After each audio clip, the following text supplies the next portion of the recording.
দেশে আবারও বন্ধ করে দেওয়া হয়েছে ফেসবুক এবং টেলিগ্রাম। আজ 2রা আগস্ট শুক্রবার দুপুর 12:15টার পর থেকে মেটার প্ল্যাটফর্মগুলোর ক্যাশ বন্ধ করা হয়েছে। পাশাপাশি রাশিয়া ভিত্তিক প্রাইভেসির জন্য বিশেষভাবে পরিচিত এনক্রিপ্টেড অ্যাপ টেলিগ্রামকেও বন্ধ করে দেওয়া হয়েছে।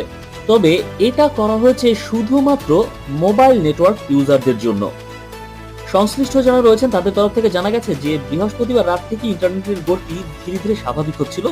দেশের মোবাইল ইন্টারনেট ব্যবহারকারী ছিল প্রায় 12 কোটিরও বেশি।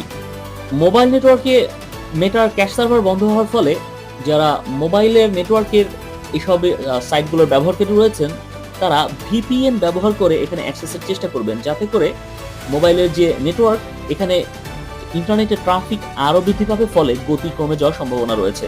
আর হঠাৎ করে মোবাইল নেটওয়ার্কে এমন কেন আবারও করা হলো, এ বিষয়ে সরকারের তরফ থেকে কোনো ব্যাখ্যা দেওয়া হয়েছে বলে আমরা গণমাধ্যমে এখনো দেখতে পাইনি।